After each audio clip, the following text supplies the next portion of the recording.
15/10/2024। मीठे बच्चे, तुम सबकी आपस में एक मत है। तुम अपने को आत्मा समझ एक बाप को याद करते हो तो सब भूत भाग जाते हैं। प्रश्न है, पद्मा पदम भाग्यशाली बनने का मुख्य आधार क्या है? जो बाबा सुनाते हैं उस एक एक बात को धारण करने वाले ही पद्मा पदम भाग्यशाली बनते हैं। जज करो कि बाबा क्या कहते हैं और रावण संप्रदाय वाले क्या कहते हैं। बाप जो नॉलेज देते हैं उसी बुद्धि में रखना, स्वदर्शन चक्रधारी बनना ही पद्मा पदम भाग्यशाली बनना है। इस नॉलेज से ही तुम गुणवान बन जाते हो। बाप जो नॉलेज देते हैं उसे बुद्धि में रखना माना स्वदर्शन चक्रधारी, इसको कहा जाता है। स्वदर्शन चक्रधारी बनना ही पद्मा पदम भाग्यशाली बनना है। ओम शांति। रूहानी बाप अंग्रेजी में कहा जाता है स्पिरिचुअल फादर।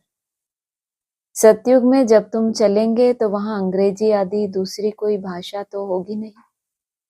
तुम जानते हो सतयुग में हमारा राज्य होता है, उसमें हमारी जो भाषा होगी वही चलेगी। फिर बाद में वह भाषा बदल दी जाती है। अभी तो अनेक भाषाएं हैं। जैसा जैसा राजा वैसी वैसी उनकी भाषा चलती है। अब यह तो सब बच्चे जानते हैं। सब सेंटर्स पर भी जो बच्चे हैं उनकी है एक मत।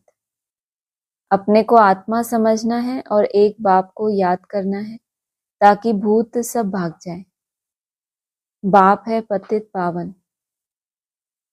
5 भूतों की तो सब में प्रवेशता है। आत्मा में ही भूतों की प्रवेशता होती है। फिर इन भूतों अथवा विकारों का नाम भी लगाया जाता है।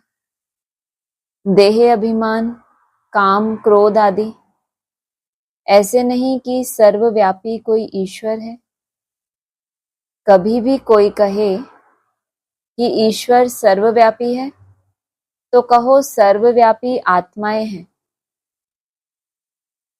और इन आत्माओं में 5 विकार सर्वव्यापी हैं। बाकी ऐसे नहीं कि परमात्मा सब में विराजमान है। परमात्मा में फिर 5 भूतों की प्रवेशता कैसे होगी? एक एक बात को अच्छी रीति धारण करने से तुम पद्मा पदम भाग्यशाली बनते हो। दुनिया वाले रावण संप्रदाय क्या कहते हैं और बाप क्या कहते हैं, अब जज करो। हर एक के शरीर में आत्मा है। उस आत्मा में 5 विकार प्रवेश है। शरीर में नहीं, आत्मा में 5 विकार अथवा भूत प्रवेश होते हैं। सतयुग में यह 5 भूत नहीं है। नाम ही है डीटी वर्ल्ड, यह है डेविल वर्ल्ड। डेविल कहा जाता है असुर को। कितना दिन और रात का फर्क है। अभी तुम चेंज होते हो, वहां तुम्हारे में कोई भी विकार, कोई अवगुण नहीं रहता। तुम्हारे में संपूर्ण गुण होते हैं। तुम 16 कला संपूर्ण बनते हो। पहले थे फिर नीचे उतरते हो। इस चक्र का अभी मालूम पड़ा है। 84 का चक्र कैसे फिरता है? हम आत्मा को स्व का दर्शन हुआ है, अर्थात इस चक्र का नॉलेज हुआ है। आत्मा को क्या हुआ है? स्व का दर्शन हुआ है, अर्थात चक्र का पूरा नॉलेज हो गया। क्या नॉलेज हुआ चक्र का? 84 का चक्र लगाया है आत्मा ने। क्या स्मृति आई उसमें? यहां संगम पे चक्कर पूरा नहीं हुआ। संगम पर ही तो सारे चक्रों से छूटना है, तो यहाँ पर भी तो शूटिंग नहीं करेंगे। आदि में भी एक चक्कर लगाया, वहां पे शूटिंग नहीं की होगी, तभी तो बोला कि कोई कोई अभी कहाँ पहुंचे। कोई सतो तक पहुंचे हैं। बाबा ने बोला है अभी कोई तमो प्रधान है, कोई तमो है। रजो तक कोई मुश्किल से पहुंचे हैं। 65 की साकार मुरली है। रजो तक कोई मुश्किल से पहुंचे हैं, लेकिन बहुत मेहनत की होगी, लेकिन पहुंचे कहाँ तक? रजो तक, और फिर टारगेट दिया कि तुम शरीर छोड़ने से पहले क्या बन जाओ, सतो प्रधान स्थिति को टच कर लो। उस समय के हिसाब से जो भी उस समय गहराइयां थी, जितनी भी थी, उसमें भी ये 4 स्टेजेस पकड़ने वाली आत्माएं थी, तो चक्कर लगाया ना। अभी फिर चक्कर को जानना, 84 का चक्र कैसे फिरता है, हम आत्मा को स्व का दर्शन हुआ है, अर्थात इस चक्र का नॉलेज हुआ है। क्या लगता है कहां तक पहुंचे थे पिछले जन्म में? कौन सी स्टेज तक? नहीं आभास होता? किसी को होता है? तमो प्रधान तक टच किया, तमो तक, और क्या होता है? रजो, फिर सतो, और फिर सतो प्रधान। कहां तक टच किया होगा? क्या लगता है? कुछ लगता नहीं? तो ऐसे करना, कुछ नहीं पता। अपनी यहाँ की यात्रा से एहसास नहीं होता कहां तक पहुंचे होंगे? हाँ, रजो तक कोई मुश्किल से पहुंचे, उसमें होंगे। रजो से ऊपर होता है सतो, और उससे भी ऊपर सतो प्रधान। तो यहाँ जब यात्रा शुरू की नए सिरे से, जब भगवान बाप के हम बनते हैं, तो उस समय की आपकी जो अवस्था होती है, क्योंकि वो होता है ना पार्ट 1 पार्ट 2 मूवी का, तो पार्ट 1 तो वहां हुआ, तो उससे आगे ही चलेगा ना। तो उससे ही पता चल जाता है, लालने के पांव कहते हैं ना बाबा, पालने में ही दिख जाते हैं जब उसकी सतो प्रधान अवस्था होती है। उठते बैठते चलते तुमको यह नॉलेज बुद्धि में रखना है। बाप नॉलेज पढ़ाते हैं, यह रूहानी नॉलेज बाप भारत में ही आकर देते हैं। कहते हैं ना हमारा भारत, सबसे बड़ा सौभाग्य क्या, बाप भारत में ही आकर नॉलेज देते हैं। और तुमने जन्म लिया, ये जन्म और गोल्डन स्पून इन माउथ, तुम्हें बहुत भटकना पड़ा कि कहाँ सही ज्ञान मिल रहा है, कहाँ जाएं, कैसे ढूंढें, क्या सही है, क्या कभी उलझना पड़ा? तो सीधा ही जन्म ही ऐसे स्थान पे हो, या बहुत जल्दी आपको आप रूहानी नॉलेज मिल जाए कि रूह कैसे बने हम, आते से ही ये नॉलेज मिल जाए कि रूह बनना है मुझे, और आकर्षण होने लगे, तो लास्ट अवस्था कैसी रही होगी, उसी से कल्पना कर सकते हैं ना। इसीलिए कहते हैं ना हमारा भारत। हमने आदि में भी हम थे भारत के निवासी, तो अंत में भी हम कहते हैं हमारा भारत। वास्तव में हिंदुस्तान कहना तो रॉन्ग है। तुम जानते हो भारत जब स्वर्ग था तो सिर्फ हमारा ही राज्य था और कोई धर्म नहीं था। जब भारत स्वस्थिति में गया, माना स्वर्ग बना, तो कौन था भारत में उस समय? केवल हमने ही, कहते हैं ना हमने देखा, हमने पाया, शिव बोला भगवान। तो भगवान जब आया भारत में, तभी तो भारत स्वर्ग बनेगा ना। लेकिन उस समय और कोई धर्म वाले थे ही नहीं, न्यू वर्ल्ड थी। ऊपर बोला भारत स्वर्ग था, लेकिन वर्ल्ड न्यू वर्ल्ड थी। नई दिल्ली कहते हैं ना, दिल्ली का नाम असल दिल्ली नहीं था, परिस्तान कहते थे। अभी तो नई दिल्ली और पुरानी दिल्ली कहते हैं। फिर न पुरानी न नई दिल्ली होगी, न पुरानी होगी ना नई होगी, जिसको ब्राह्मण पुरानी दिल्ली समझते हैं और फिर नई समझते हैं। क्या होगा? परिस्तान। दिल्ली तो एक हो गई, परियों का स्थान, माना ज्ञान योग से उड़ने वाली परियों का संगठन। दिल्ली को कैपिटल कहा जाता है। कहते हैं इन लक्ष्मी नारायण का राज्य होगा और कुछ भी नहीं होगा, हमारा ही राज्य होगा। अभी तो राज्य नहीं है, इसीलिए सिर्फ कहते हैं हमारा भारत देश है, राजाएं तो है नहीं। तुम बच्चों की बुद्धि में सारा ज्ञान चक्र लगाता है। बरोबर पहले पहले इस विश्व में देवी देवताओं का राज्य था और कोई राज्य नहीं था। जमुना का किनारा था, उसको परिस्तान कहा जाता था। देवताओं की कैपिटल दिल्ली ही रही है, तो सभी को कशिश होती है किस तरफ? दिल्ली की तरफ। सबसे बड़ी भी है, एकदम सेंटर है। अभी जो दिल्ली है वो सेंटर है कहेंगे भारत का? भारत के हिसाब से सेंटर तो नहीं है, लेकिन जब आपकी राजधानी जहां स्थापन होगी वो क्या होगा? एकदम सेंटर है। मीठे मीठे बच्चे जानते हैं पाप तो जरूर हुए हैं, पाप आत्मा बन गए हैं, सतयुग में होते हैं पुण्य आत्माएं। बाप ही आकर पावन बनाते हैं, जिसकी तुम शिव जयंती भी मनाते हो। अब जयंती अक्षर तो सबसे लगता है, इसीलिए इनको फिर शिवरात्रि कहते हैं। जयंती तो सभी के साथ जोड़ देते हैं, गीता जयंती, राम जयंती, कृष्ण जयंती, तो इनको फिर शिवरात्रि कहते हैं। रात्रि का अर्थ तो तुम्हारे सिवाय और कोई समझ न सके। अच्छे अच्छे विद्वान आदि कोई भी नहीं जानते कि शिवरात्रि क्या है, तो मनाएं क्या? बाप ने समझाया है रात्रि का अर्थ क्या है। यह जो 5000 वर्ष का चक्र है, उसमें सुख और दुख का खेल है। सुख को कहा जाता है दिन और दुख को कहा जाता है रात। तो दिन और रात के बीच में आता है संगम। आधा कल्प है सोजरा और आधा कल्प अंधियारा, और दिन और रात के बीच के समय को संगम। 5000 वर्ष का जो शूटिंग पीरियड अभी चलेगा, 5000 दिन का, तो उसमें कहेंगे शिवरात्रि कब आती है। आधा कल्प का सोजरा और आधा कल्प अंधियारा, दिन और रात के बीच में आता है संगम। भक्ति में तो बहुत टिक टिक चलती है, यहाँ है सेकंड की बात, बिल्कुल इजी है। सहज योग। तुमको पहले जाना है मुक्ति धाम, फिर तुम जीवन मुक्ति और जीवन बंध में कितना समय रहे हो यह तो तुम बच्चों को याद है, फिर भी घड़ी घड़ी भूल जाते हो। बाप समझाते हैं योग अक्षर है ठीक, परंतु उन्हों का है जिस्मानी योग।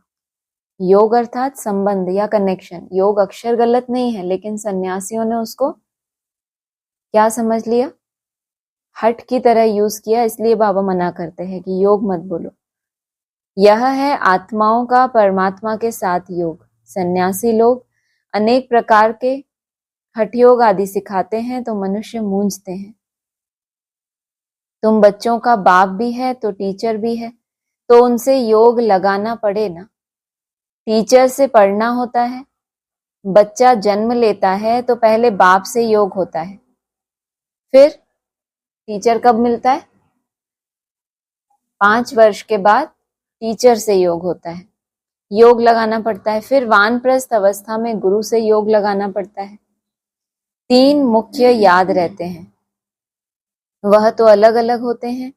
यहाँ यह एक ही बार बाप आकर बाप भी बनते हैं, टीचर भी बनते हैं। वंडरफुल है ना? ऐसे बाप को तो जरूर याद करना चाहिए।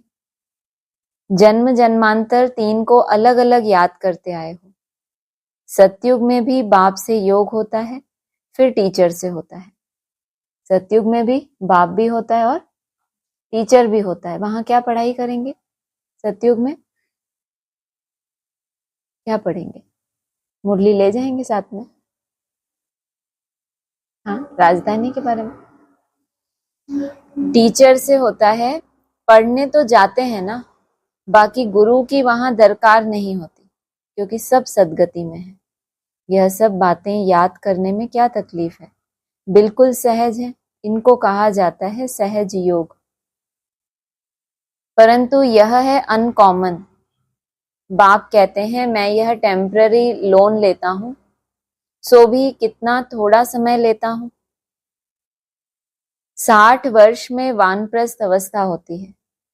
कहते हैं 60 लगी लाठ। इस समय सबको लाठी लगी हुई है, सब वानप्रस्थ निर्वाण धाम में जाएंगे। वह है स्वीट होम। सबको लाठी मिली हुई है। कौन सी लाठी मिली है? हाँ? मुरली लाठी मिली है। और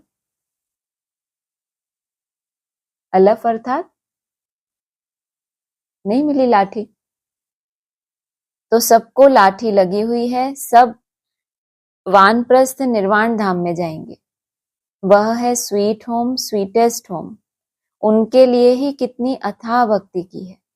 अभी चक्र फिरकर आए हो, मनुष्यों को यह कुछ भी पता नहीं, ऐसे ही गपोड़ा लगा दिया कि लाखों वर्ष का चक्र है।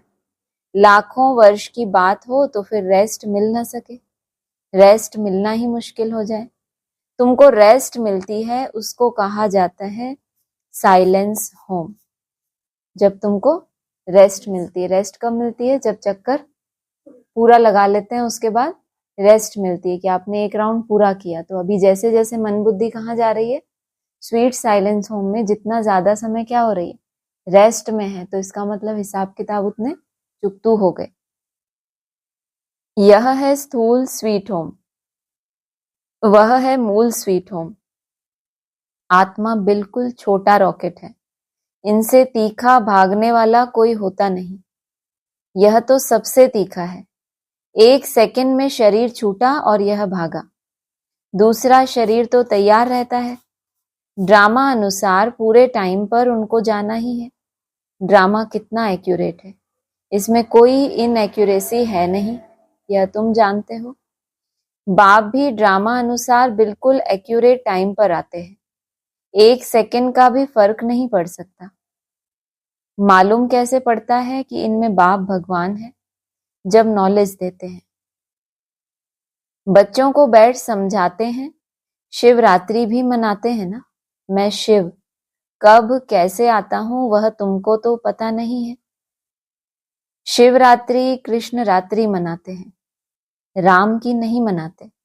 मैं शिव कब और कैसे आता हूं ये तुमको तो पता नहीं है, क्या मनाते हैं? और कृष्ण रात्रि मनाते हैं, राम की नहीं मनाते साथ में, क्योंकि फर्क पड़ गया ना। राम ने अपनी जो संपूर्णता की स्टेज ली उसमें थोड़ा फर्क पड़ गया। शिवरात्रि के साथ श्री कृष्ण की भी रात्रि मना लेते हैं, परंतु जानते कुछ भी नहीं। यह है ही आसुरी रावण राज्य। यह समझने की बातें हैं। यह तो है बाबा। बूढ़े को बाबा कहेंगे, छोटे बच्चे को बाबा थोड़े ही कहेंगे। कोई कोई प्यार से भी बच्चे को बाबा कह देते हैं, तो उन्होंने भी श्री कृष्ण को लव से कह दिया है। बाबा तो तब कहा जाता है जब बड़े हो और फिर बच्चे पैदा करते हो। श्री कृष्ण खुद ही प्रिंस है, उनके बच्चे कहाँ से आए? बाप कहते ही हैं मैं बुजुर्ग के तन में आता हूँ। शास्त्रों में भी है, परंतु शास्त्रों की सब बातें एक्यूरेट नहीं होती। कोई कोई बात ठीक है।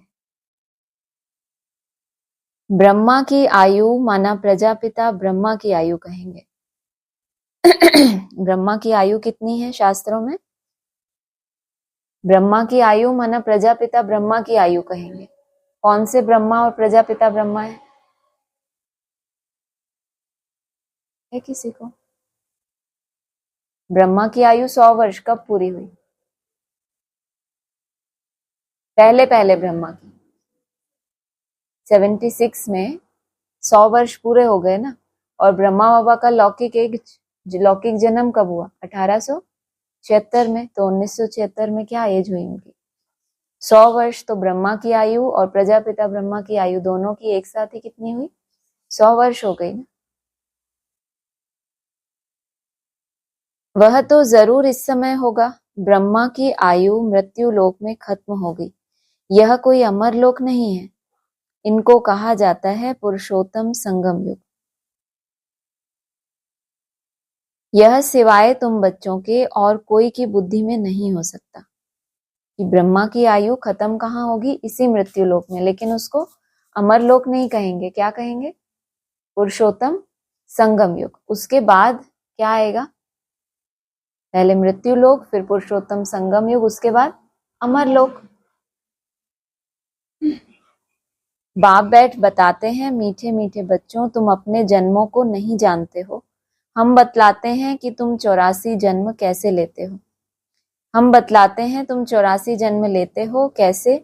तो भी तुमको पता पड़ गया है हर एक युग की आयु 1250 वर्ष और इतने इतने जन्म लिए हैं। 84 जन्मों का हिसाब है ना। 84 लाख का तो हिसाब हो न सके। इनको कहा जाता है 84 का चक्र। 84 लाख की तो बात ही याद ना आए। यहाँ कितने अपरम अपार दुख हैं। कैसे दुख देने वाले बच्चे पैदा होते रहते हैं।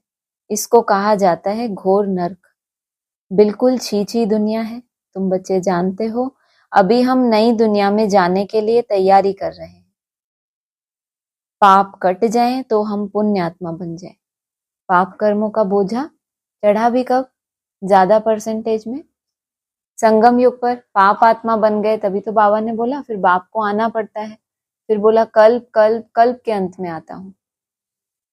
तो कहा पाप कट जाए तो हम पुण्य आत्मा बन जाए। अभी कोई पाप नहीं करना, पाप करना बंद हो जाए तो इसका मतलब पाप अब क्या हो रहे हैं, कट रहे हैं ना। जो पहले आप रोज वही गलती करते थे, फिर आपको एहसास हो गया बाबा को याद करते मुरलियों से, तो अब आप वो गलती नहीं कर रहे। अब आप वो जो पहले वाचा से करते थे, कर्मेंद्रियों से जो भी भूल करते थे, अब नहीं कर रहे, तो वो पाप क्या हो गया, कट गया ना। कम से कम उससे, उसके बढ़ते हुए पाप से आप बच गए। अब जो बाबा को याद करोगे तो जो पिछला हिसाब किताब है वो भी क्या होगा, धीरे धीरे चुकतू होता जाएगा। अभी कोई पाप नहीं करना, एक दो पर काम कटारी चलाना, यह आदि मध्य अंत दुख देना है। अभी यह रावण राज्य पूरा होता है, अभी है कलयुग का अंत, यह महाभारी लड़ाई है अंतिम, फिर कोई लड़ाई आदि होगी ही नहीं। वहां कोई भी यज्ञ रचे नहीं जाते, जब यज्ञ रचते हैं तो उसमें हवन करते हैं। बाप ने भी यह जो रुद्र यज्ञ रचा है, इसमें बच्चे अपनी पुरानी सामग्री सब स्वाहा कर देते हैं। अब बाप ने समझाया है, यह है रुद्र ज्ञान यज्ञ। रुद्र शिव को कहा जाता है। रुद्रमाला कहते हैं ना, निवृत्ति मार्ग वालों को प्रवृत्ति मार्ग की रस्म रिवाज का कुछ भी पता नहीं। वह तो घर बार छोड़ जंगल में चले जाते हैं, नाम ही पड़ा है सन्यास। किसका सन्यास? घर बार का। खाली हाथ निकलते हैं। पहले तो गुरु लोग बहुत परीक्षा लेते हैं, काम कराते हैं। किसकी? सन्यास लेते हैं, जाके शिष्य बनते हैं सन्यासियों के। तो क्या लेते हैं उनके गुरु? उनकी परीक्षा लेते हैं। क्या बोलते हैं उनसे? हाँ, ये काठी उठाओ, ये रोटी पकाओ, बोला है ना बाबा ने। ऐसे ऐसे काम कराते हैं कि इनके देह अभिमान टूट जाए। पहले भिक्षा में सिर्फ आटा लेते थे, रसोई नहीं लेते थे। उन्हों को जंगल में ही रहना है, वहां कंद मूल फल मिलते हैं। यह भी गायन है। जब सतो प्रधान सन्यासी होते हैं तो जंगल में रहते हैं, जो उनको वहां मिलता है वही से गुजारा करते हैं। अभी तो बात मत पूछो क्या क्या करते रहते हैं। इनका नाम ही है विशियस वर्ल्ड, वह है वाइसलेस वर्ल्ड। तो अपने को विषय समझना चाहिए ना। बाप कहते हैं सत्युग को कहा जाता है शिवालय, वाइसलेस वर्ल्ड। यहाँ तो सब हैं पतित मनुष्य, इसीलिए देवी देवता के बदले नाम ही हिंदू रख दिया। बाप तो सब बातें समझाते रहते हैं। तुम असल में हो ही बेहद बाप के बच्चे। वह तो तुम्हें 21 जन्मों का वर्षा देते हैं। तो बाप मीठे मीठे बच्चों को समझाते हैं, जन्म जन्मांतर के पाप तुम्हारे सिर पर हैं। पापों से मुक्त होने के लिए ही तुम बुलाते हो। साधु संत आदि सब पुकारते हैं। चाहे संत, बताया था ना, जो सत्य का संग करे वो संत, और सेंट माना जिनमें खुशबू हो दिव्य गुणों की। और साधु जो साधना कर रहे हैं वो सब भी क्या करते हैं आखिरी में? वो भी ये प्रश्न उठता है कि शांति कैसे मिले। हे पतित पावन, अर्थ कुछ नहीं समझते, ऐसे ही गाते रहते हैं, ताली बजाते रहते हैं। उनसे कोई पूछे कि परमात्मा से योग कैसे लगाए, उनसे कैसे मिले, तो कह देंगे वह तो सर्वव्यापी है। क्या यही रास्ता बताते हैं? कह देते हैं वेद शास्त्र पढ़ने से भगवान मिलेगा। परंतु बाप कहते हैं मैं हर 5000 वर्ष के बाद ड्रामा के प्लान अनुसार आता हूं। यह ड्रामा का राज सिवाय बाप के और कोई नहीं जानते। कब आता हूं? 5000 वर्ष के बाद। 5000 वर्ष माना 5000 दिन। तो मुरली में आया ना, मैं 5000 वर्ष बाद एक ही बार तुम्हारा मुखड़ा देखता हूं। तो हमने कहां से गिनती किया? नहीं, हमने अभी कहां तक गिनती किया था? हमारी एक डेट आई थी ना पीछे, तो हमने कहा 14 वर्ष पूरे हो गए। किस बात को? हाँ, बिछड़े हुए पूरे हो गए। तो 2009 से लेके कहां तक हिसाब लगाया? 2023 तक ना। क्या हिसाब लगाया कि 5000 दिन हो गए तो बाप से मिलन होगा। बाप कह रहे हैं मैं हर 5000 वर्ष के बाद ड्रामा के प्लान अनुसार आता हूं। 5000 वर्ष कब से? जब से बाप कहाँ हो गए? वानप्रस्थी हो गए ना, तब से लेके गिने पूरे 5000 वर्ष के बाद तुम्हारा मुखड़ा देखता हूं। तो उससे पहले तो बाप प्रत्यक्ष रूप में थे ना, माना हम कह रहे थे हमारे 5000 वर्ष, हमें बिछड़े हुए 5000 दिन हो गए। बाप को गुप्त हुए जब पूरा कल्प हो जाता है, उसके बाद बाप तुम्हारा मुखड़ा देखते हैं। यह ड्रामा का राज सिवाय बाप के और कोई नहीं जानते। लाखों वर्ष का ड्रामा तो हो ही नहीं सकता। अब बाप समझाते हैं, यह 5000 वर्ष की बात है। कल पहले भी बाबा ने कहा था कि मन मना भव, यह है महामंत्र, माया पर जीत पाने का मंत्र है। बाप ही बैठ अर्थ समझाते हैं, दूसरा कोई अर्थ नहीं समझाते। गाया भी जाता है ना, सर्व का सदगति दाता एक, कोई मनुष्य तो हो नहीं सकता। देवताओं की भी बात नहीं है, वहां तो सुख ही सुख है, वहां कोई भक्ति नहीं करते। भक्ति की जाती है भगवान से मिलने के लिए। सतयुग में भक्ति होती नहीं, क्योंकि 21 जन्मों का वर्षा मिला हुआ है। जब तक मिलन नहीं हुआ है तब तक भावना के आधार से क्या होता है कि मिलन हो जाए, और उसके बाद उस मिलन के बाद फिर समान बनना होता है ना, कि बाप से सिर्फ मिलन नहीं लेकिन समान बन के मिलन होना। तब गाया भी जाता है, दुख में सिमरन सब करे। यहाँ तो अथाह दुख है, घड़ी घड़ी कहते हैं भगवान रहम करो। यह कलयुगी दुखी दुनिया सदैव नहीं रहती। सतयुग त्रेता पास्ट हो गए हैं, फिर होंगे। लाखों वर्ष की तो बात भी याद नहीं रह सकती। अब बाप तो सारी नॉलेज देते हैं, अपना परिचय भी देते हैं, और रचना के आदि मध्य अंत का राज भी समझाते हैं। 5000 वर्ष की बात है, तुम बच्चों को ध्यान में आ गया है। अभी तो पराये राज्य में हो, तुमको अपना राज्य था, यहाँ तो लड़ाई से अपना राज्य लेते हैं, हथियारों से मारा मारी से अपना राज्य लेते हैं। तुम बच्चे तो योग बल से अपना राज्य स्थापन कर रहे हो। तुम्हें सतो प्रधान दुनिया चाहिए, पुरानी दुनिया खत्म हो नई दुनिया बनती है। इसको कहा जाता है कलयुगी पुरानी दुनिया। सतयुग है नई दुनिया, यह भी किसी को पता नहीं है। सन्यासी कह देते हैं यह आपकी कल्पना है, यहाँ ही सतयुग है, यहाँ ही कलयुग है। अब बाप बैठ समझाते हैं, एक भी ऐसा नहीं है जो बाप को जानते हो। अगर कोई जानता होता तो परिचय देता। सतयुग त्रेता क्या चीज है किसी को समझ में थोड़े ही आता है। तुम बच्चों को बाप अच्छी रीति समझाते रहते हैं। पहले तो कहते थे सतयुग त्रेता की कोई हिस्ट्री ज्योग्राफी है ही नहीं। बाबा कहते हैं सतयुग त्रेता क्या चीज है, मतलब वहां की भी कोई इतिहास है, तभी तो बाबा कह रहे हैं क्या चीज है वो। यह भी किसी को समझ में थोड़े ही आता है। तुम बच्चों को बाप अच्छी रीति समझाते रहते हैं। बाप ही सब कुछ जानते हैं।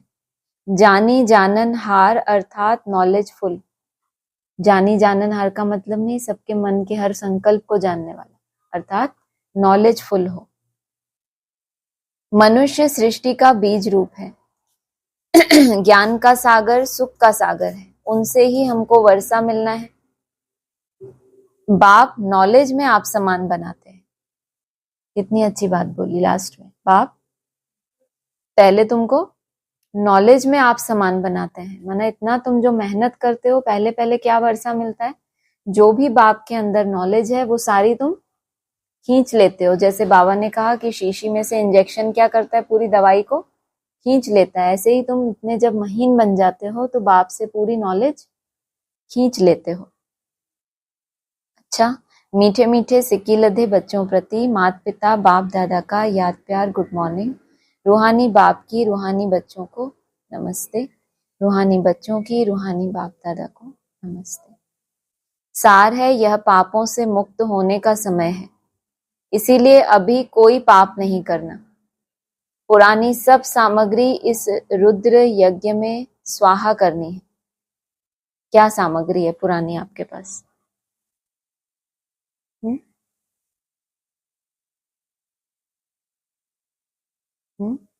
अपने तरह का बोल में भी हर एक का अपना होता है ना पर्सनल, कि उसका बोल इसी तरह का, अपने तरह की दृष्टि। किसी की दृष्टि शुद्ध है, किसी की अशुद्ध है, विकारी है, निर्विकारी है, सब तरह की है। देहभान वाली है, तो पुराना सब कुछ इस रुद्र यज्ञ में स्वाहा करना है। दूसरा है अभी वानप्रस्थ अवस्था है, इसीलिए बाप टीचर के साथ सद्गुरु को भी याद करना है। स्वीट होम में जाने के लिए आत्मा को सतो प्रधान बनाना है। वरदान है अपनी सूक्ष्म कमजोरियों को चिंतन करके परिवर्तन करने वाले। सूक्ष्म कमजोरियां पकड़ में कैसे आएंगी? जब गहराई से उसका चिंतन करेंगे। चिंतन करके परिवर्तन करने वाले स्वचिंतक भव। जबकि चिंतन करने से तो सिर्फ हमारा उसके ऊपर अटेंशन जाता है, वो कमजोरी थोड़ी जाती है। लेकिन बाबा के हिसाब से अगर उसके ऊपर आपकी नजर भी चली गई तो फिर धीरे धीरे वो क्या होगी, रिपीट होना कम हो जाएगी, क्योंकि अब आपका ध्यान चला गया उसके ऊपर। सिर्फ ज्ञान की पॉइंट्स रिपीट करना, सुनना या सुनाना ही स्वचिंतन नहीं है, लेकिन स्वचिंतन अर्थात क्या बताया? क्या? अपनी सूक्ष्म कमजोरियों को, कमी कमजोरियां मोटी भी होती हैं और महीन भी होती हैं, अपनी सूक्ष्म कमजोरियों को, अपनी छोटी छोटी गलतियों को चिंतन करके मिटाना और फिर परिवर्तन, परिवर्तन करना, यही है स्वचिंतक बनना। ब्राह्मण क्या समझते हैं? मोस्टली ब्राह्मण स्व पुरुषार्थ करो, माना मुरली का रिवीजन कर लिया, मुरली को 4 बार पढ़ना, इतना योग करना, नुमा शाम किया, थोड़ा अमृत वेला किया, उतना हो गया। और हम क्या कहते हैं? योग की परिभाषा क्या है? अपनी कमजोरियों को जानना। यही आता है ना क्लासेस में, योग अर्थात अपनी महीन से महीन कमजोरियां भी आपको पता चले। कहाँ तो कोई दूसरा आपको इशारा दे तो आपको अहंकार आ जाए, और कहाँ खुद अपनी महीन से महीन गलतियों का भी चिंतन करना। तो उस समय कोई इशारा भी देगा तो क्या होगा? अच्छा लगेगा, या क्योंकि हम भी तो वही काम कर रहे हैं, दूसरे ने हमें थोड़ा सहयोग किया तो हमें उसकी खुशी होगी। माना ये भी एक निशानी है कि अब हमारे अंदर से हम निरहंकारी बनते जा रहे हैं। सिर्फ बिंदी को देखने से निरहंकारी बनेंगे, या बीच बीच में ये चेकिंग करते करते निरहंकारी बनेंगे? तो अपनी छोटी छोटी गलतियों को चिंतन करके मिटाना और परिवर्तन करना, यही है स्वचिंतक बनना।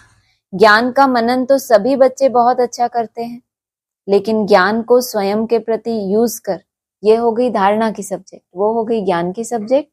और ज्ञान को सुना तो समझा तो, लेकिन अपने लिए अब यूज कैसे करना है, मुझे अपने ऊपर कैसे इसको धारण करना है। दूसरों को सुनाने के लिए नहीं स्टडी कर रहे।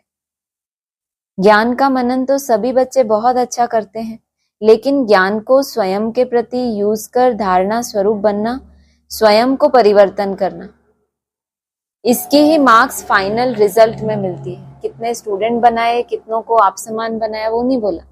ज्ञान को अपने प्रति यूज कर धारणा स्वरूप बनना, स्वयं को परिवर्तन करना, इसकी ही मार्क्स, इसकी भी मार्क्स नहीं, इसकी ही मार्क्स फाइनल रिजल्ट में मिलती है। जो भी आपका फाइनल रिजल्ट मिलेगा उसमें ये मार्क्स मिलनी है। स्लोगन है, हर समय करन करावनहार बाबा याद रहे तो मैंपन का अभिमान नहीं आ सकता। कराने वाला कौन है? बाबा करा रहा है। अच्छा, ओम शांति।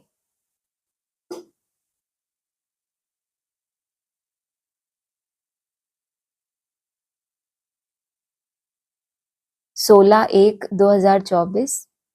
बाप को ओमनी प्रेजेंट कहते हैं, लेकिन यहाँ तो ओमनी प्रेजेंट है माया, सॉरी, वहां तो ओमनी प्रेजेंट है माया पुरानी दुनिया में, यहाँ है बाप, क्योंकि सेकंड में आ सकता है। तुमको समझना चाहिए कि बाबा इसमें बैठा ही है। करन करावनहार है ना, करता भी है और कराता भी है। बच्चों को डायरेक्शन देते हैं, खुद भी करते रहते हैं। टीचर के रूप में बच्चों को डायरेक्शन देते हैं, लेकिन प्रैक्टिकल स्वरूप के द्वारा खुद भी करते रहते हैं और बच्चों से भी कराते रहते हैं। क्या कर सकते हैं, क्या नहीं कर सकते हैं इस शरीर में, वह भी हिसाब करो। बाबा खाते नहीं, वासना लेते हैं। इस शरीर में तो है, लेकिन तुम्हारे साथ खेल सकते हैं, हाँ, तुम्हारे साथ घूम सकते हैं, लेकिन खाना वासना ले सकते हैं, खाते नहीं है। 18/1/24 का है। जो खुशबूदार फूल हैं वह खींचते हैं, जो जैसा है ऐसी सर्च लाइट लेने की कशिश करते हैं। इस लाइन का मतलब क्या समझा आपने? पहले बताओ, सुना किसी ने?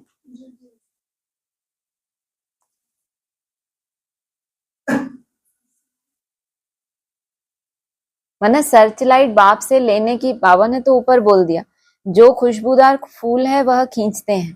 किसको खींचते हैं? माना ये ऐसा नहीं कि बाप किसी को अलग से ज्यादा पावर दे रहा है, किसी को कम दे रहा है। जो खुशबूदार फूल हैं वह खींचते हैं। इसलिए भगवान के ऊपर अर्पण भी क्या किया जाता है? गुलाब के फूल ज्यादा करके, अक्क के भी अर्पण करते हैं, लेकिन कोशिश क्या करते हैं कि अच्छे से अच्छा जो फूल हो, जो बहुत खुशबू वाला, वो भगवान को अर्पण करें। जो जैसा है ऐसी सर्च लाइट लेने की कशिश करते हैं। बाप किसी को अलग से सर्च लाइट नहीं दे रहा, जो जैसा है वैसी उतनी ही बाप से वो ले पा रहा है। खुशबूदार गुणवान बच्चों को देख प्यार में, खुशी में नैन गीले हो जाते। वाह! किसके? बाबा के नैन गीले हो जाते हैं। तो यहाँ कोई ऐसा बैठा जिसकी खुशबूदार और गुणवान बच्चा ऐसा हो जिसको देखकर प्यार में, खुशी में नैन गीले हो जाते हो बाप के? ऐसे नहीं है आप लोग? कोई है तो नहीं ना?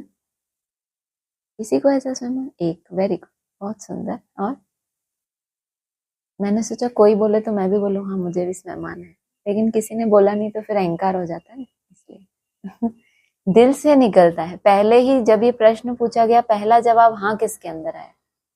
मुझे भी आया। मतलब पहला आंसर जो होता है ना, वो हम क्वेश्चन पेपर होता था ना एग्जाम हॉल में, तो वहां पे जो आपके मन में पहला 4 ऑप्शन है, जो पहला आता था ना वही सही होता था। फिर हम बाद में सोचते थे नहीं सही नहीं है, घर आके पता चलता था वही सही था। जो पहली आवाज आती है हाँ, तो वो दिल से दिल को राहत होती है ना। बाप ने जब ये बात बोली होगी, किन्हीं बच्चों के सामने तो बोली होगी, तब आप थे उस समय मुरली के सामने या नहीं थे? नहीं थे, थे ना?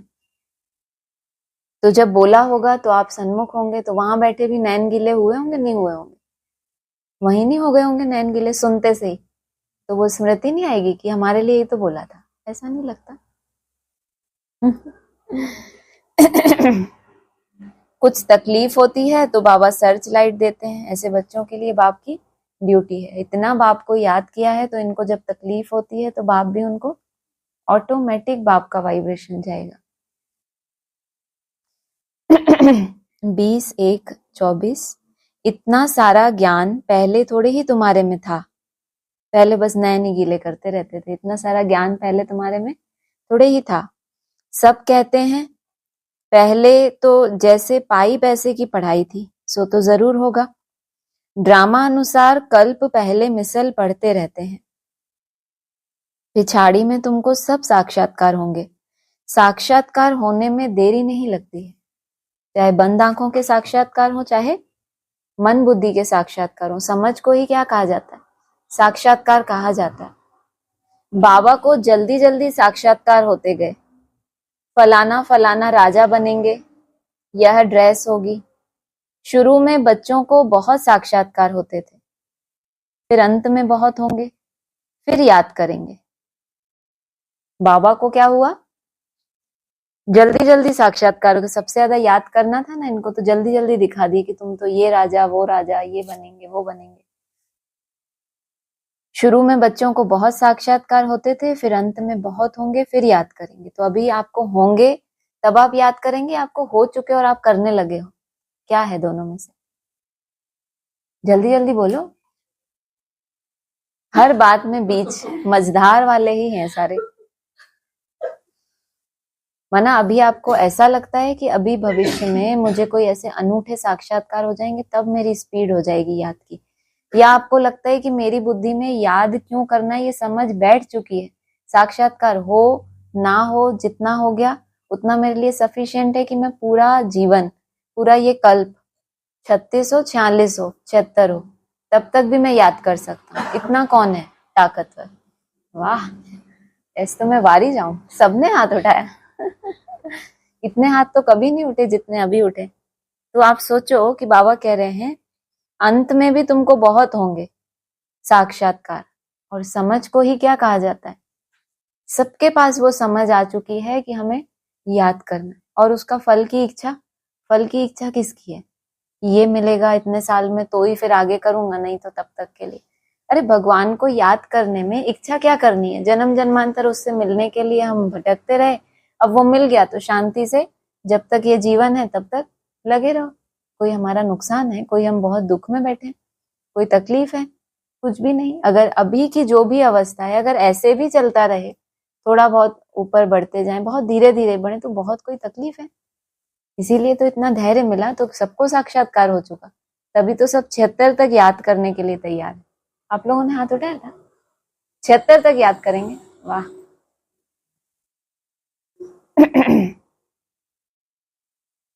तो वो अंत, इसका मतलब अंत ही है, और उसके बाद की स्टेज भी आ गई। इसलिए मुरलियों में जब आता है ना ये होगा वो होगा, तो थोड़ा टैली किया करो कि ये हो गया या अभी ये होना है, नहीं तो हमेशा गागा ही होता रहेगा। बाबा ने कहा है ना, कुछ तो ऐसा हो जो हमें लगे ये तो हो गया, या हमेशा ऐसा ही लगता है कि ये आगे चल के होगा, नहीं ना। 23/1/24, तुम ब्राह्मण बच्चे बहुत बहुत वैल्यूबल हो, जो शिव बाबा की बैंक में सेफ्टी में बैठे हो। तुम बाबा की सेफ में रहकर अमर बनते हो। तुम काल पर विजय पहन रहे हो। बहुत बहुत वैल्यूबल हो, इसलिए शिव बाबा ने कहाँ रखा? शिव बाबा का बैंक, और उस बैंक में भी सेफ्टी माना तिजोरी में रखा। तुम काल पर विजय पहन रहे हो, शिव बाबा के बने तो सेफ हो गए। इतने सारे तुम डायमंड इकट्ठे करते हो तो कहाँ रखना पड़े तुम्हें? तिजोरी में रखना पड़े ना। तुम्हें संग का रंग लग जाए, फिर तुम्हारे डायमंड ही सारे खो जाएं, तो फिर बहुत सेफ्टी करनी पड़े ना, जो इतनी कमाई कर रहे हैं। शिव बाबा के बने तो सेफ हो गए, बाकी ऊंच पद पाने के लिए पुरुषार्थ करना है। तुम बच्चों के पास तो अभी कुछ भी नहीं है, यह देह भी नहीं है, यह भी बाप को दे दो। दे दी?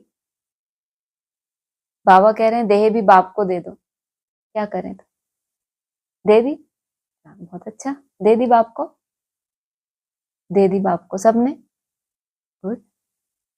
यह भी बाप को दे दो, तो जिनके पास कुछ नहीं है उनके पास जैसे कि सब कुछ है। पहले क्या किया? सौदा करवाया। तुम बच्चों के पास कुछ भी नहीं है, यह देह भी नहीं है, यह भी बाप को दे दो। कम से कम दी है, नहीं दी है, हर एक के पास। आ जाओ, मैं तो भूल ही गई थी, खड़े डंडे को बैठ जाओ, वहां ही बैठ जाओ। तो जिनकी देह भी नहीं है, जिनका ये लक्ष्य है कि ये देह भी क्या कर दें, इसकी भी स्मृति से हम परे चले जाएं, एकदम परे, ऐसा लक्ष्य तो है। और देह में बुद्धि कब जाती है? जब कर्म भोग आता है, जब उसकी उतनी संभाल नहीं हो पाती, जब देह हमें पुरुषार्थ में विघन डालती है, तो उसकी तरफ हमारी बुद्धि जाती है। जैसे माया जब संकल्पों के रूप में विघन डालती है, तो ऐसा होता है ना, ये मन का विघन, मन के ऊपर गुस्सा आता है। तो फिर देह जब विघन डालती है, लेकिन उससे कितना अपनापन है, और ये जैसे कि मेरी नहीं है, वो हर एक को अपना अपना पता चलता है कि देह के प्रति जो मेरा लगाव है वो कितना परसेंटेज में है। 50-50 है, आधा देह के प्रति आधा आत्मा, या 50 से ऊपर चला गया, पता तो चलता है ना। तो जिनके पास कुछ नहीं है उनके पास जैसे कि सब कुछ है, क्योंकि सब कुछ अर्पण करने के बाद क्या बचा? बाबा कहते हैं शिवलिंग में हाथ पैर ये सब कुछ भी नहीं, क्या बचा? बिंदी, आत्मा बची ना। और आत्मा ही सिर्फ बची, और कुछ याद करने के लिए है ही नहीं उसके पास, तो उसके पास जैसे कि सब कुछ है। 24/1/24 का है, मैं अंदर आता हूँ, हिस्ट्री हॉल लिखा है, और इन लक्ष्मी नारायण को देखता हूँ। इन्हें देखकर बड़ा खुश होता हूँ। ओहो, बाबा हमको यह बनाते हैं, वाह बाबा वाह। लौकिक घर में किसी का बाप बड़े मर्तबे पर होता है तो बच्चों को खुशी होती है। क्या समझा इस पॉइंट से? किसने समझा इस पॉइंट का मतलब क्या है? 1 2 3, हाँ आप बताओ। हाँ, लौकिक घर में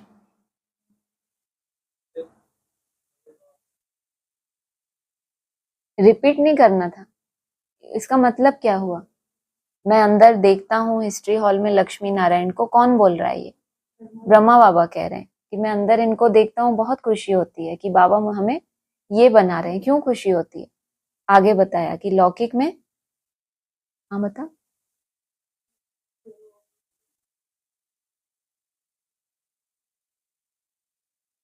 नहीं, ये मतलब नहीं है। और किसी ने समझा क्या? नहीं, आप लोगों ने समझा नहीं है। नहीं, मतलब क्या हुआ इसका? मुझे शब्द नहीं सुनने। इस बाबा कहना क्या चाहते हैं?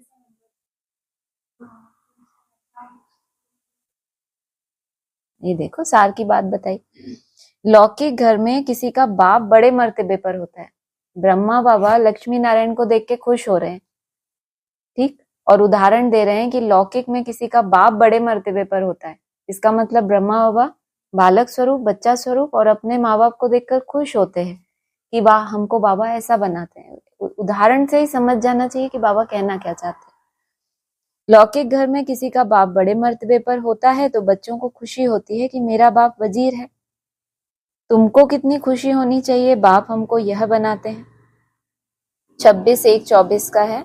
बाप ने कहा है, मैं साधारण बूढ़े तन में इनकी भी वानप्रस्थ अवस्था में प्रवेश करता हूँ। वानप्रस्थ अवस्था में ही वापस जाना है, यह भी कायदा है।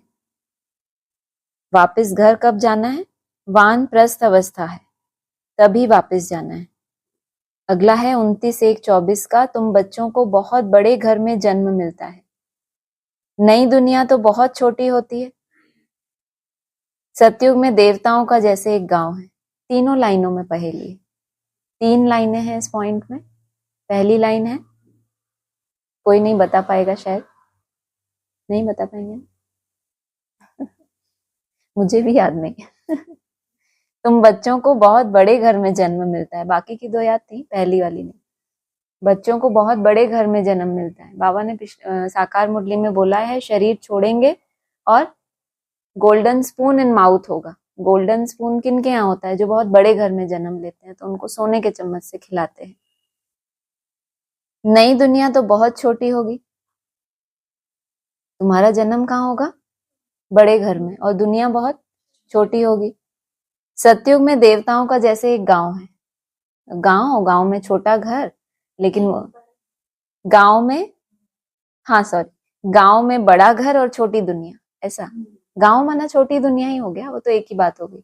लेकिन वहां पे भी बड़ा घर। गांव में सबसे बड़ा घर तुम्हारा ही है, मुझे लगता है। नहीं। इनकी पहेलियां हैं ये। बाबा कहते भी थे कि जो अभी बच्चे शरीर छोड़कर जा रहे हैं, बड़े बड़े साहूकारों के यहाँ जन्म लेंगे। माना जो ज्ञान में तुम्हारा जन्म हुआ, वो तुम्हारा जन्म ही ऐसे बड़े परिवार में हुआ जो दुनिया बहुत छोटी है, और तुम्हें जन्म कहाँ मिला? उसी छोटी दुनिया में, सीधा। कोई बहुत मेहनत नहीं करनी पड़ी तुम्हें। देवताओं का जैसे एक गांव है।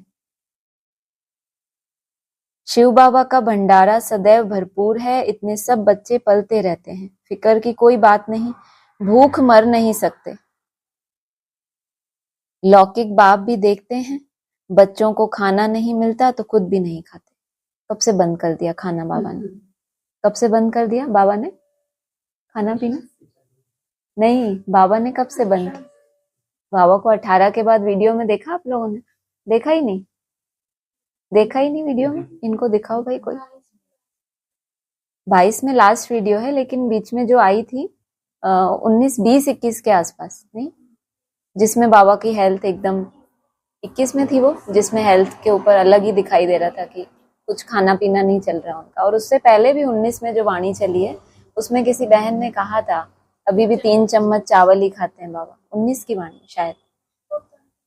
हाँ, तो जब से बच्चों के लिए ये विधान आने वाला था कि बच्चों को अभी अन्न वन्न मिलने वाला नहीं है, तो बाप देखते हैं बच्चों को खाना नहीं मिलता तो खुद भी नहीं खाते, तो सबूत कैसे दें कि देखो मैं भी नहीं खा रहा। नहीं तो बाबा को शौक पड़ा है कि वीडियो बनवाएं, अपना गुप्त हुए पड़े, तो वीडियो क्या जरूरत है? आवाज तो आ ही रही थी, और वापस बंद भी कर दिए। थोड़ा सा दर्शन दिया कि देखो मुझे भी खाना नहीं मिल रहा। बच्चों का दुख बाप सहन नहीं कर सकते। पहले बच्चे पीछे बाप, तो भूख मर नहीं सकते। क्यों भूख क्यों नहीं मर सकते? नहीं, क्योंकि तुम्हें भूख और इच्छा में अंतर पता चल गया, तो भूख कैसे मरोगे? इच्छाओं में मर जाओ कि यार इच्छाएं पूरी नहीं हो रही। भूख तो है ही नहीं, तुम्हें पता चल गया ना, मेरी भूख है ही नहीं कुछ। वो तो बहुत थोड़ी सी है, वो तो ऐसे ही पूरी होगी। तो भूख नहीं मर सकते, क्योंकि तुम्हें पता चल गया कि भूख नहीं है भैया, ये इच्छा है मेरी। बच्चों का दुख बाप सहन नहीं कर सकते, पहले बच्चे पीछे बाप। माँ सबसे पीछे खाती है, रूखा सूखा बचता है वह खा लेती है। हमारी भंडारी भी ऐसे है। आदि में पेपर हुआ था छाछ डोडे का। अभी बाबा ने क्या परीक्षा लेनी थी, ये जो अन्न दोष का हमें पता चला। अभी वापस फिर माना बाबा का जो हमारे लिए विरुद्ध है, जो बाबा हमसे विरुद्ध लेते हैं, जो खिलाए और जो पिलाए, उसका पेपर भी तो होगा ना। कभी कैसा रखे, कभी कैसा रखे, चाहे हड्डी हड्डी दिखने लगे, चाहे हट्टे कट्टे हो जाए, दोनों ही हाल में क्या है, हमारी बुद्धि ना चले, तो उसको कहेंगे स्वाहा। बच्चों का दुख बाप सहन नहीं कर सकते, पहले बच्चे पीछे बाप। माँ सबसे पीछे खाती है, ये अभी देखने का बाकी है कि माँ सबसे पीछे। फास्टिंग शायद बाद में शुरू करेंगे। रूखा सूखा बचता है वह खा लेती है। हमारी भंडारी भी ऐसे ही है। माना त्याग का सबूत दिया कि बाप का जो चेंज होना ये शुरू हुआ, रिजुविनेट होना शुरू हुआ, बच्चे और बाप। और माँ का रिजुविनेशन होना तो अभी बाकी है ना, तो इसीलिए बोला। मतलब मुझे ऐसे लगता है। ओम शांति। बाप ने कहा है, मैं साधारण बूढ़े तन में इनकी भी वानप्रस्थ अवस्था में प्रवेश करता हूँ। जो बाबा ने कहा है ना, रथ मिल गया तो बाप भी आ गया।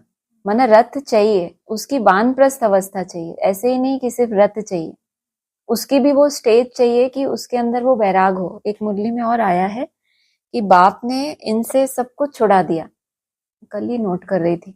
तो वो त्याग हुआ तो फिर बाप ने प्रवेश किया। ऐसे नहीं कि ये ब्रह्मा का रथ है बस मैं प्रवेश कर जाऊं, पहले उसका त्याग होना चाहिए, उसको दुनिया से वैराग आना चाहिए।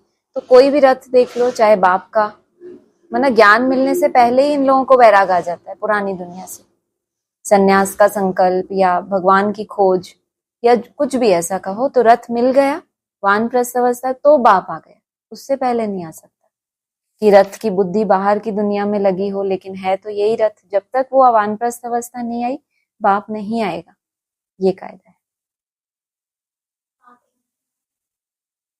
60 वर्ष में ही वापस जाना है, यही कायदा है। हाँ, वो जो पुरुषार्थ करते करते भी तो वो निसंकल्प, ये तो एक वैराग की स्टेज हो गई कि एक टाइम आ गया कि आपको वैराग आ गया दुनिया से। वो एक इनिशियल वानप्रस्थ अवस्था हो गई, जैसे कहते हैं ना अंतिम वानप्रस्थ अवस्था, और एक हो गई शुरू की वानप्रस्थ अवस्था। तो वानप्रस्थ अवस्था की शुरुआत में एक वैराग होता है, एक होता है उसका अंत, कि अब निसंकल्प, संकल्पों का ही त्याग हो गया। तो उसके लिए भी उसमें वापस जाना होता है, जहां से आए हैं, जिस परम धाम से उतरे हैं, फिर उस परम धाम में वापस भी तो जाना है, वो तब जा पाएंगे।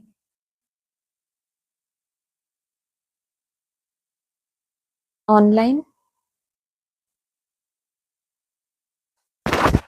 एक अशोक भाई का प्रश्न था।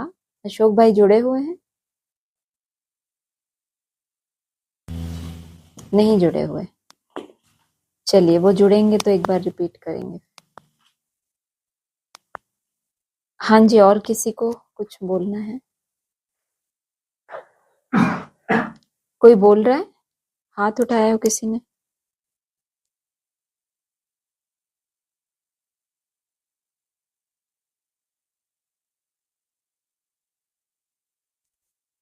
आवाज आ रही है सबको? कोई बोल नहीं रहा कुछ? यहाँ शुरू करें नहीं तो। आवाज आ रही है? नहीं आ रही थी, अभी आ रही है। ठीक है। कुछ तो किसी ने हाथ उठाया? नहीं, वो तो गलती से उठाया, गलती से उठाया। आज के कुछ पॉइंट्स थे, डिस्कस करने थे, पर टाइम अब हो गया। अच्छा, आपको जाना है? ठीक है, नहीं, मुझे कोई बात। टाइम हो गया ना। हाँ जी, हाँ जी, ठीक है। हाँ हाँ, अशोक भाई आए हैं? नहीं, नहीं आए। हाँ, उनका एक क्वेश्चन था, चलो ना वो आएंगे तब उसको कर लेंगे। ठीक है। हाँ जी। और किसी का, आप लोगों का कुछ है? किसी का कुछ?